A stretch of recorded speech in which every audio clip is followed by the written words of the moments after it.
마릴린 먼로입니다. 여러분 마릴린 먼로 잘 아시죠? 또 한 명 쌍벽을 이뤘다고 하는데 사실 저는 이 쌍벽을 이뤘던 이 사람은 사실 저는 잘 몰랐습니다. 자, 그런데 이 사람은요 에반 콜린스라는 사람이라고 합니다. 잘 흑백이지만 그래도 자세히 보시면 얼굴이 참 예쁜 편입니다. 근데 이 당시에 쌍벽을 이루었고 마릴린 먼로가 육감적인 그러한 몸매와 육감적인 그러한 연기로 이렇게 인기를 끄는 것처럼 이 에반스 콜린 역시 이렇게 육감적인 그러한 몸매를 가지고 있었으며 그러한 연기를 했던 그러한 여인이라고 합니다. 두 여배우는 당시 이처럼 육감적인 배우로서 영화계를 휩쓸면서 최고의 국위 영화를 누리고 있었습니다. 자, 우리가 잘 알듯이 마릴린 먼로는 어떻습니까? 누구나 알듯이 전 세계 그 당시 젊은이들이 이 마릴린 먼로라고 하면 열광을 했다고 합니다. 이 마릴린 먼로가 우리 한국전쟁 때에 그런 위문을 위해서 우리나라 왔다 가는 것도 여러분 아십니까?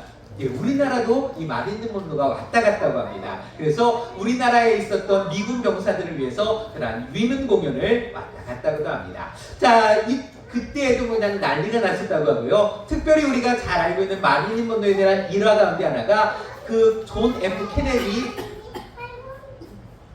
케네디 대통령의 그런 생일날 이 마릴린 먼로가 대표로 생일 축하 노래를 생일 축하합니다. 해피 버스데이 투 유 하면서 노래를 부르게 되었는데 이 노래를 들었던 존 F 케네디 대통령이 뭐라고 했냐면요. 내가 이제 대통령을 그만두어도 여한이 없겠다라고 할 정도로 그렇게 좋아했었다라고 합니다. 이처럼 사람들의 인기를 독차지하던 그녀는 동경의 대상이었습니다. 그러나 이 마릴린 먼로의 말년이 어떻게 되었습니까? 그녀는 3번의 그런 결혼이 있었지만 모두 실패하였습니다. 그리고 그 안에서 내면의 공허함과 고독을 이기지 못해서 수면제의 과다 복용으로 삶을 마감하였다라는 것입니다. 자, 그렇다면 이 다른 여인 에반 콜린스는 어떤 여인이었습니까? 그녀 역시도 아까 말씀드렸듯이 그냥 육감적인 몸매로 최고의 전성기를 누리고 있었습니다.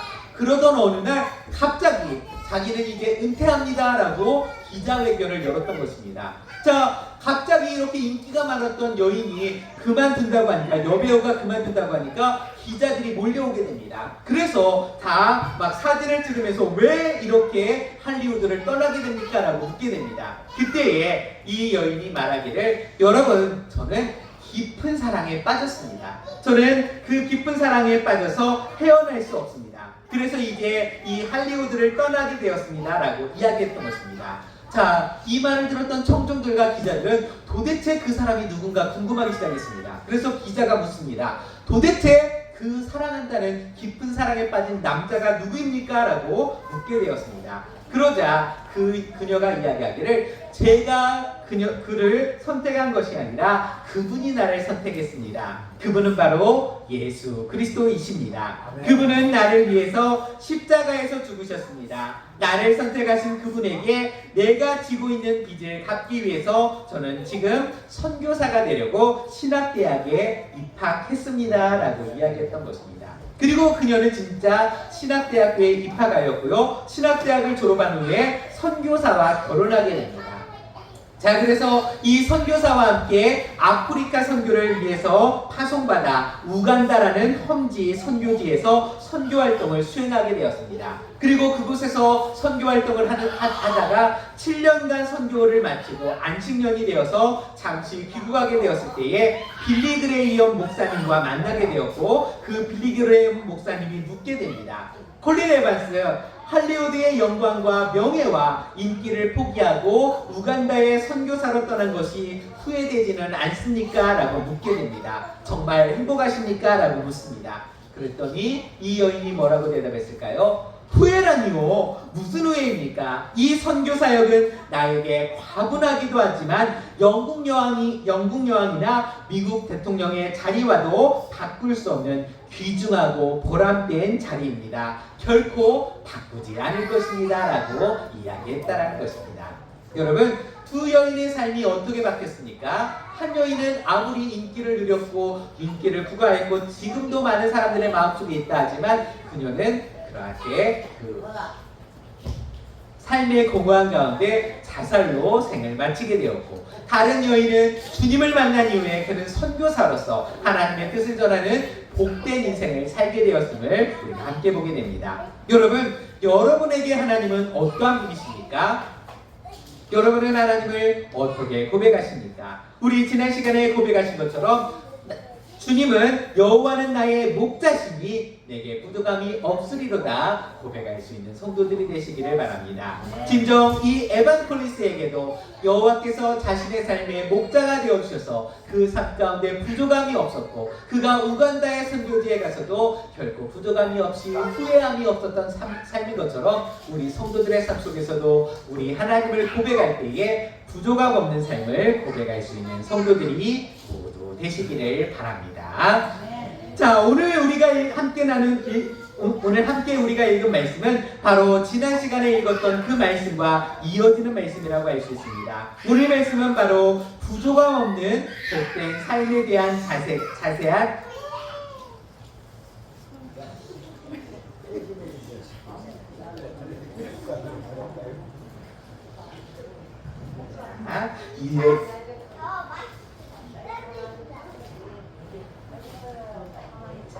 이어가겠습니다. 자, 오늘 말씀은 바로 부족함 없는 복된 삶에 대한 자세한 해석이라고 할 수 있습니다. 지난 시간에 하나님께서 나의 목자가 되어줄 때 내 삶 속에 부족함이 없다라고 했는데 그 부족함이 없는 삶을 느끼는 그 방법이 어떻게 나를 어떻게 인도하시기에 내가 그렇게 부족함 없는 삶을 사는가라는 자세한 해설이 오늘의 말씀이라고 할 수 있는 것입니다. 오늘 함께 말씀을 나누면서 우리의 삶을 푸른 풀밭과 잔잔한 시냇물, 쉴만한 물가로 인도하시는 하나님의 은혜를 누리고 경험할 수 있는 우리 모든 성도들이 되시기를 바랍니다. 첫째로 먼저 하나님께서는 우리를 어떻게 인도하십니까? 푸른 풀밭에 누워주신다라는 것입니다. 자, 1절에서 다윗은 자신을 목자이신 하나님의 보호를 받아 풍족함을 누리는 양으로 비유하겠습니다. 2절에서는 목자이신 하나님께서 양인 자신을 어떻게 다루고 계시는지를 장소적인 표현을 사용하여 밝히고 있는 것입니다. 자, 먼저 다윗은 자신을 하나님의 인도를 받아 푸른 풀밭에서 있는 양에 비유하고 있습니다. 여기서 푸른 풀밭에 해당되는 원어는 풀 또는 새싹을 뜻하는 단어와 거주지 또는 넓은 평원을 의미하는 말이 함께 쓰이고 있습니다. 따라서 푸른 풀밭이란 단순히 양이 먹을 수 있는 풀이 많이 나 있는 녹색지대만을 지칭하는 것이 아니라 거주할 수 있는 곳, 광야에 뜨거운 햇빛을 피하여 쉴 수 있는 그늘진 곳도 포함하는 이상적인 목초지를 나타낼 때 사용되는 표현이라는 것입니다. 거친 광야와 험한 산지가 대부분이 이 팔레스타인 지역에서 이러한 목초지를 찾는다는 것은 풍요로움과 안식을 상징하는 말씀인 것입니다. 또한 그 말씀에 푸른 풀밭에만 인도하신 것이 아니라 어떻게 한다고요? 푸른 풀밭에다가 어떻게 해주십니까? 누워주신다라고 말씀하고 있습니다. 여기서 눕다라는 말과 엎드리다는 말을 가진 이 원어에서는 양들이 어떻게 했다는 것입니까? 푸른 풀밭에서 그냥 갔는데 누워만 있다는 겁니까? 아닙니다. 푸른 풀밭에 갔으니까 뭐부터 해야 됩니까? 맛있게 뜯어 먹어야 되겠죠? 아주 맛있게 뜯어 먹고 배가 불러서 우리도 어떻습니까? 배 부를 때 아이고 배부르다 하면 배 두드리면서 눕는 것처럼 이 양들도 푸른 풀밭에서 아주 맛있게 뜯어 먹고서는 아주 그곳에 팔자 좋게 누워있는 모습을 이야기하는 것이 푸른 풀밭에 누이시며라는 말씀인 것입니다. 여러분, 다윗은 바로 이러한 표현을 통해서 하나님으로부터 오는 안식이 얼마나 완전한 것인지를 선명하고 아름답게 표현하고 있다는 것입니다. 즉, 목자가 양을 푸른 풀밭에 인도하고 그 양들이 원하는 대로 풀을 뜯어먹고 평안히 쉬는 것과 같이 여호와 하나님께서는 피곤한 우리 인생들에게 쉴 수 있는 참된 안식처를 제공해 주신다는 것입니다. 따라서 푸른 풀밭에 한가롭게 누워 쉬고 있는 양들의 모습은 바로 지치고 피곤한 우리의 참된 쉼에 대한 분명한 상징이 되는 것입니다. 이와 관련해서 인류의 구속을 위하여 오셨던 영원한 안식처를 예비하시는 주님께서 사람들을 구원에 초대하실 때에 뭐라고 말씀하셨습니까? 수고하고 무거운 짐진 자들아 다 다 내게로 오라 라고 말씀하셨던 것을 보게 됩니다. 우리 함께 말씀을 읽어보도록 하겠습니다.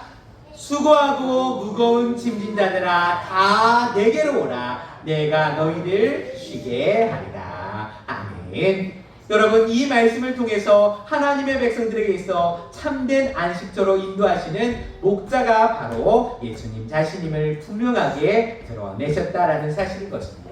그러므로 사랑하는 성도 여러분, 우리 믿음의 성도들은 우리에게 참된 안식과 쉼을 주시는 예수 그리스도의 은혜를 경험하시기 바랍니다. 그리고 그 평안함과 쉼을 항상 누릴 수 있는 우리 믿음의 성도들, 진정 주님 안에 거함으로써 주님의 인도하심을 따라 살아갈 때에 주님이 주시는 은혜로 만족함을 누리고 그 안에서 참된 평안을 누릴 수 있는 우리 모든 성도들이 되시기를 간절히 소망합니다. 두 번째로 하나님은 우리를 어떻게 인도하십니까? 두 번째로는 쉴만한 물가로 인도하신다라고 말씀하고 있습니다. 자, 오늘 본문 2절 상반절의 말씀에서 그가 나를 푸른 풀밭에 누이시며와 동의적 대꾸를 이루는 말이 잔잔한 쉴만한 물가로 인도하시는도다 라는 말씀인 것입니다. 원문으로 볼 때 이러한 대꾸는 훨씬 더 선명하게 드러나게 되는데요. 즉 2절 말씀은 상반절과 하반절이 3 더하기 3 운율로 되어 있을 뿐 아니라 상반절의 앞선 두 단어와 하반절의 앞선 두 단어는 모두 다 장소적인 의미를 지니는 전치사구로 되어 있어서 이에 이어 동사가 뒤따른다라고 할 수 있습니다. 무슨 말이냐면요, 푸른 풀밭에 누이시며 쉴만한 물가로 인도하시는도다 라고 하면서 333으로 이어진다라는 말인 것입니다. 자, 이렇게 33 운율로 되어 있을 뿐만 아니라 이렇게 앞에서는 푸른 풀밭에 누이시며 쉴만한 물가로 인도하시는도다 라고 하면서 앞에는 장소적인 것을 이야기하고 뒤로는 동사를 이야기하고, 또한 두 번째도 앞에서는 그 쉴만한 물가라는 장소를 이야기하고 그쪽으로 인도하시는 동사를 또한 이야기한다는 것입니다. 원래 원어에서는요, 동사가 항상 앞에 나온다는 것입니다. 동사가 앞에 나오고 전치사구가 뒤에 나오는 것이 일반적인 형태인데, 이 말씀 가운데서는 본문 2절 말씀에서는 이렇게 전치사구가 앞에 나오고 동사가 뒤에 나오는 것은 그 장소적인 의미를 강조하기 위한 까닭이라는 것입니다. 즉 이러한 말씀은 목자가 양의 휴식을 위해서 아무런 곳에다가 자리를 잡는 것이 아니라 가장 적당하고 가장 좋은 것을 선택하여서 양들을 쉬게 한다는 사실을 나타내고자 하는 강조가 담겨져 있는 말씀인 것입니다. 이것을 가장 분명하게 나타내주는 말이 바로 오늘 2절 말씀 가운데서 쉴만한 이라는 구절입니다. 이에 해당되는 언어는 안전하게 쉴 수 있는 곳, 평온한 거처를 말합니다. 여기서는 양들이 쉴 수 있는 가장 안전한 장소를 뜻하는 것입니다. 특히 이 단어는 원어에서는 복수형으로 사용되고 있는데요. 어떤 의미냐면 목자 되신 하나님께서 우리를 인도하시는 쉴만한 곳이 한 장소만이 아니라 여러 장소를 우리 하나님께서 우리를 위해서 마련해 놓고 계심을 이야기하는 것입니다. 실제로 우기와 건기가 뚜렷하며 물이 부족한 이 팔레스타인 지역에서는 목자들이 양들이 물을 먹는 장소에 각별하게 신경을 써야 했다라는 것입니다. 그러나 물만 있다고 다가 아닙니다. 여러분, 그 팔레스타인 지역은 물이 부족한데요, 물을 찾아서 갔다면 물 말고 또 중요한 게 무엇이 있을까요? 우리 양들만 가서 물을 먹을까요? 양 말고 또 뭐가 올 것 같습니까? 거기에요? 그렇습니다. 사나운 짐승들도 온다는 것입니다. 물이 부족한 곳이기 때문에 물을 찾아서 가서 양들을 물을 먹이려고 하면 뭐도 와 있을 수 있다는 것입니까? 맹수들도 와 있다는 것입니다. 그러기에 이렇게 주님께서 쉴만한 물가로 인도한다는 것은 단순히 그저 먹을 수 있는 물가로만 인도하는 것이 아니라 그 맹수들의 위협에서조차도 안전하게 보호할 수 있는 장소를 의미한다는 말씀인 것입니다. 바로 여기서도 이 사실이 잘 나타나고 있는데요, 바로 인도하시는 도다라는 구절이 그것입니다. 여기 인도하시는 도다라는 말씀에서는 그저 이끌고 가신다는 것만을 뜻하는 것이 아니라 여기에는 보호한다라는 의미가 함께 담겨져 있는 것입니다. 이러한 뜻 속에는 양들이 누구 때문에 또는 무엇 때문에 마음껏 휴식을 취하며 안전하게 쉴 수 있는지가 잘 나타나는 것입니다. 그것은 바로 양들을 쉴만한 물가로 인도할 뿐 아니라 그곳에서 양들이 쉬는 동안에도 양들을 보호하기 위하여서 불철주야 지키고 있는 목자가 함께하고 있다는 의미가 되는 것입니다. 마찬가지로 하나님의 백성들, 우리 성도들이 이 험악한 세상에서 안전하게 쉼을 누릴 수 있는 것은 여호와께서 불꽃 같은 눈동자로 우리 하나님의 백성들을 지키고 계시기 때문인 줄 믿습니다. 이와 같이 불철주야 당신의 백성을 지키고 계시는 하나님에 대해서 시편 121편의 시인은 이처럼 고백하고 있는 것을 보게 됩니다. 함께 읽도록 하겠습니다. 이스라엘을 지키시는 이는 졸지도 아니하시고 주무시지도 아니하시리로다. 아멘. 목자가 양을 지키기 위해서 맹수가 습겨가지 못하도록 불철주야 지키는 것처럼 우리 하나님께서도 우리 성도들을 위하여서 졸지도 아니하시고 주무시지도 아니하시며 우리를 지켜주신다라는 말씀인 것입니다. 그러므로 우리 주님께서 우리를 가장 안전한 곳에 인도하실 뿐만 아니라 계속적으로 보호하고 계심을 믿으시기 바랍니다. 그리고 그 안에서 우리는 참심을 얻게 되는 줄 믿습니다. 진정 우리 하나님께서 나를 안전한 곳으로 인도하며 계속해서 우리를 보호하신다는 것을 기억하며 그 안에서 참된 안식을, 평안함을 누리는 우리 모든 성도들이 되시기를 바랍니다. 셋째로 참된 안식을 누리려면 선한 목자이신 주님께로 가야 한다라는 사실입니다. 오늘 2절 말씀에서 시인은 선한 목자로서의 하나님의 행동을 한 폭의 그림처럼 묘사하고 있습니다. 여러분 2절 말씀을 우리가 다시 한번 같이 읽어보도록 하겠습니다. 2절 말씀만 읽습니다. 그가 나를 푸른 풀밭에 누이시며 쉴만한 물가로 인도하시는도다. 아멘. 여러분 이 구절을 읽으면서 여러분은 무엇을 느끼십니까? 여러분은 이 2절 말씀을 읽을 때 무엇을 느끼십니까? 평화나 안식 또한 만족 이러한 것이 느껴지지 않으십니까? 진실로 선한 목자이신 하나님은 자기 양떼들에게 이러한 평화와 안식과 만족을 주시기 위해 애쓰신다는 사실인 것입니다. 여러분 아까도 말씀드렸듯이 팔레스타인 이 이스라엘 땅은요 1년 중에 반 이상이 황무지 마른 땅으로 변하게 됩니다. 이 사실을 감안한다면 양들에게 좋은 꼴을 먹이기 위한 목자의 노력이 얼마나 대단한 것인지 짐작할 수 있습니다. 그리고 그저 새찬물 결이 흐르는 시내가 아니라 양들이 안심하고 물을 마시고 쉴 수 있는 잔잔한 시내로 인도하는 목자의 섬세한 배려 또한 느낄 수 있다는 것입니다. 양을 기르는 목자의 이러한 행동은 양들에게 최고의 만족과 기쁨을 안겨줍니다. 더 이상 바랄 것이 없습니다. 이와 같이 하나님께서는 선한 목자가 되셔서 우리 성도들에게 최고의 만족과 기쁨을 주기 위해 애쓰신다는 것을 의미하는 것이 바로 2절 말씀인 것입니다. 예수님께서 이 세상에 계실 때에 자신을 무엇에 비유하셨냐면 선한 목자라고 말씀하셨습니다. 또한 그러면서 자기는 선한 목자다라고 말씀하셨을 뿐만 아니라 자기가 당신이 이 세상에 오신 목적은 양들로 하여금 생명을 얻게 하고 더 풍성히 얻게 하기 위함이라고 말씀하셨습니다. 그리고 그 말씀과 같이 우리 성도들에게 그러한 풍성한 삶을 위해서 예수님은 친히 자기의 목숨까지도 버리셨다라는 사실입니다. 실로 예수님께서는 당신에게 나오는 양들로 하여금 생명을 얻게 하고 더 풍성히 얻게 하는 선한 목자이신 줄 믿습니다.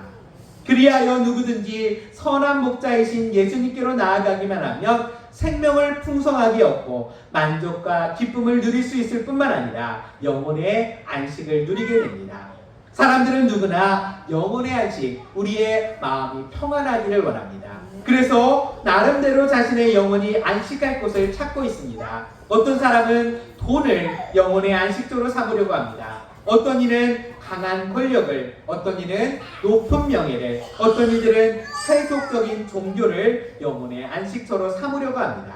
그러나 그러한 것들은 결코 영혼으로 안식을 누리게 할 수 없다는 사실입니다.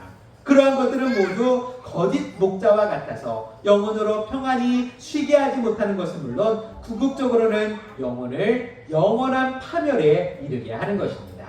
여러분 한번 생각해 보십시오. 거짓 목자에게 맡겨진 양인 어떠한 삶을 살게 될까요? 그 양들이 평안하겠습니까? 아닙니다. 그 양들은 궁극적으로 결과가 어떻게 됩니까? 파멸이 아니겠습니까? 거짓 목자는 양의 안위에는 관심이 없다라는 것입니다. 그저 거짓 목자의 관심은 오직 자기의 탐심을 채우는 데에 있습니다. 그래서 거짓 목자의 인도를 받는 양들은 흩어지게 되고 그로 말미암아 사나운 짐승들에게 잡아먹히게 되고 마는 것입니다.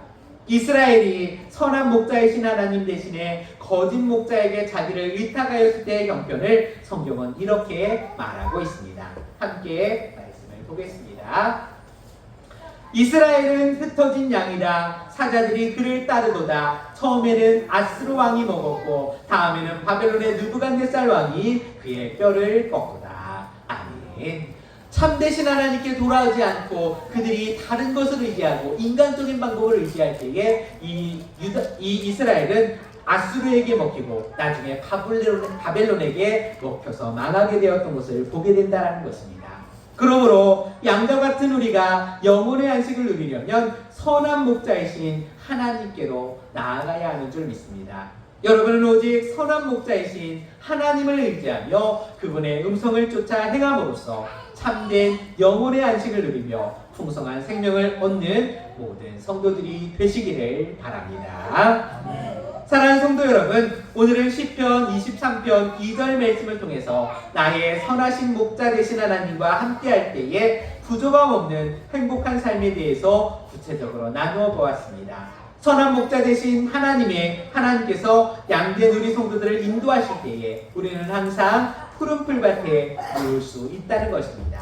또한 선한 목자이신 하나님의 우리 양된 성도들은 늘 쉴만한 물가로 인도함을 받게 된다는 것입니다. 그리고 선한 목자 되신 주님의 양들은 선한 목자의 인도하심과 보호하심 가운데 안전하며 참 평안을 누리게 되는 것입니다. 그러므로 우리 모든 성도들은 우리의 참된 목자 되시는 주님의 보호하심과 인도하심을 잘 따르시기를 바랍니다.